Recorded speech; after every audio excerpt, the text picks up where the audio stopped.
And it was like,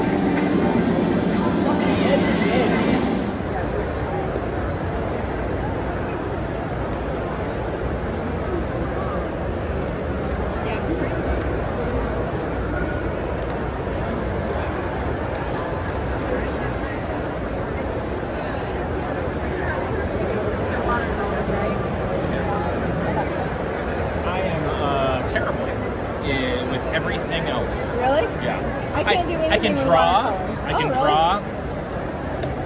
I can paint in watercolor. Hey guys, this is Caleb King of thecalebking.com. You're here at C2E2, and I just want you to say, hey, subscribe to Raze Chaos.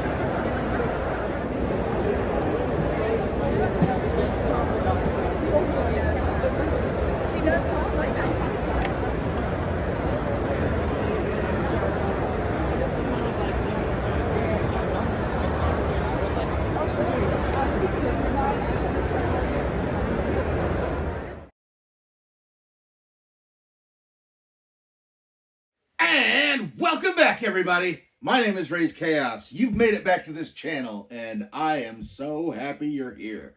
I can't tell you how happy I am that you are here. Because it is Wednesday, and you know what Wednesday is. Wednesday is New Comic Book Day. And Raze has got another new comic book to show off. A new Funko comic covers. My favorite of the complete line that they do. If you're watching this, you probably already know, but I do have a playlist that shows off all the comic book covers I've collected over this since I started, since they've been putting them out. I can't get enough of them, and sometimes they come in slow, sometimes they come in fast, but no matter what, you get when you see a video pop up on Wednesday, you know Raze is showing off a new comic book cover. And what do we have today? We have Tales of Suspense number 39. Yeah, 39. That is the first appearance of Iron Man that came out in 1962. 62. That's how old Iron Man is. Well, he came out in 1962. That's how old he is. But yeah, we're going to put this guy away and have a look at him. Yeah, the figure itself is absolutely awesome as far as how it looks. It looks straight out of. I mean, if anything, it's slimmer than it looks on the cover, but I think that's primarily because the helmet, of course, Funko style, is making the heads a lot bigger. But otherwise, yeah, it just looks like a bulky, cumbersome outfit, and this is Iron Man's first attempt at making armor. One of the fun things, because I mean, like I said, it's 1962.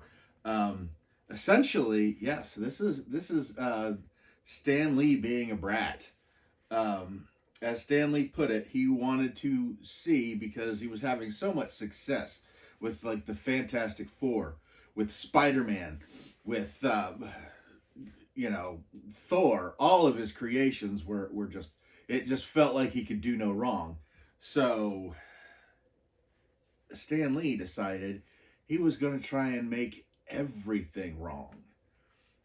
And that's how he came up with Iron Man. This was right during the beginnings of the Vietnam War, which, if you know, was very controversial war right from the start. A lot of people didn't think we belonged there or anything. So and you had the free love movement. You had the hippies coming out to play.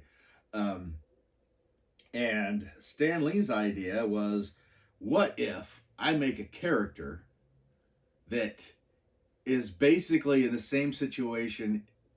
What if I make a character the same way we make our villains?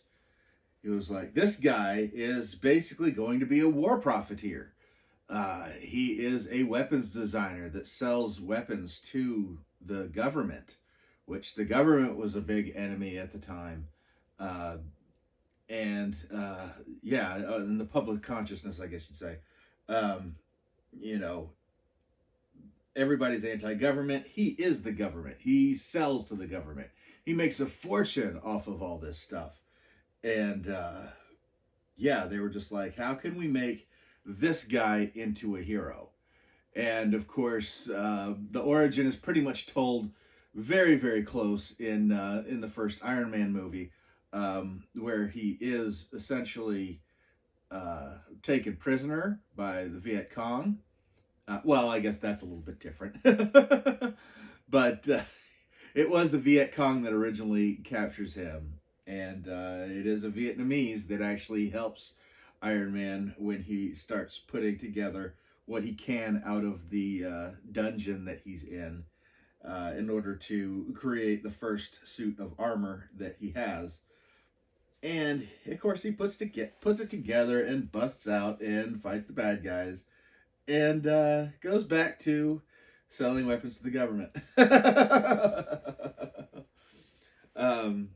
Yeah, I hate to burst anybody's bubble, but before the Iron Man movie came out, Iron Man was a big character, but he was always kind of forced. He always did represent the authority, as he was the millionaire that got his money from selling weapons, and he always worked towards government contracts, and that's where a lot of his stories actually ended up, with a lot of characters being, considering the Cold War and everything, that's where a lot of the Iron Man stories came from, were foreign spies trying to steal Tony Stark's secrets in order to get them higher in the race. Some of those villains that showed up there included Black Widow, Hawkeye. Yeah, those were originally Iron Man villains, really. Before they swapped sides and became Avengers. But yeah, that's where a lot of his stories came from, were basically foreign spies trying to steal government secrets, which was a very, very easy way to go, especially in the time in the 60s, 70s, and 80s, that with the Red Scare going on and everything. That was just basically the easiest story you could come up with. And when you've got a guy that's basically making weapons for the government, it's almost like, yeah, well, it's just going to happen every day of the week. So, but of course, now we've got a different attitude towards Iron Man due to the MCU. And yeah, just wanted to give little hints as to the evolution of that. But it is a great cover, and this is one of them. I talk a lot about a lot of the first appearances of characters and everything. I had actually grabbed a book years ago. It was called Famous Firsts, and it basically collected a lot of the first appearances of a lot of characters.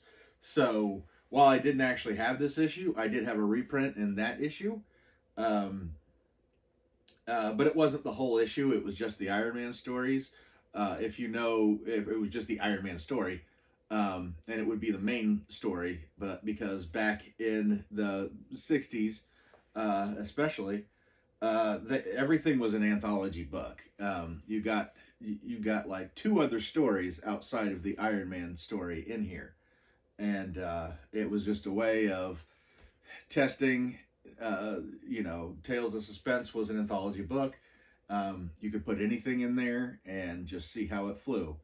And that's where a lot of the Marvel Universe came from, to be perfectly honest. Because, I mean, what was it?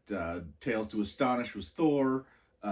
Tales of Suspense is Iron Man. Amazing Fantasy is Spider-Man. A lot of these aren't like, Superman came out, it was Action Comics #1.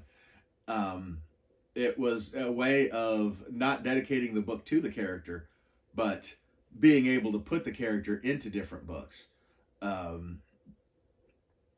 Doctor Strange was the one that emerged from Strange Tales. If it didn't work, the next issue wouldn't have anything to do with, the next couple issues wouldn't have anything to do with Doctor Strange. If this hadn't worked, yeah, Iron Man would have been buried in there.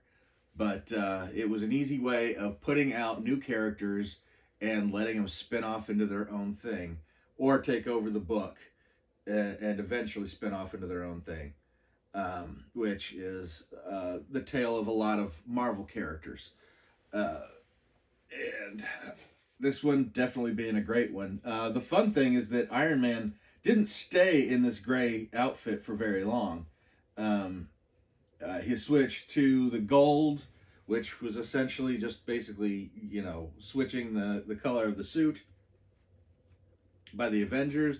And of course, after that, his costume started to evolve, as any piece of technology would, to look different throughout the ages. And, you know, that's that's one of the fun things about Iron Man, in my opinion, is that he's constantly working on his costume. He's constantly working on technology.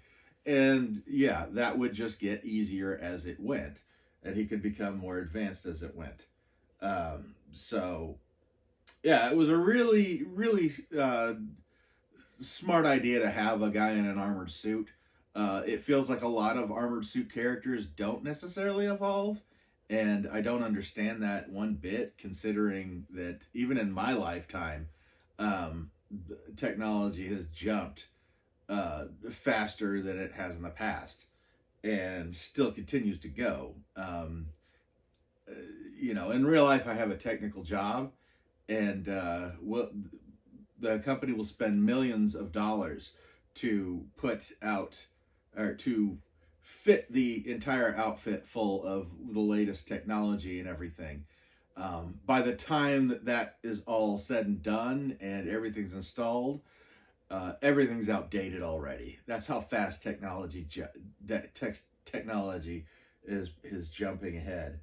And so yeah, Iron Man is one of them that is visually, you could tell just by looking at him almost what era you're looking at. But I hope you enjoyed this little fun jump to the past, this little history lesson on Iron Man. And let me know what you think about in the comments below. Let me know if you've had this issue, if you've read this issue. Just let me know what you think about Iron Man.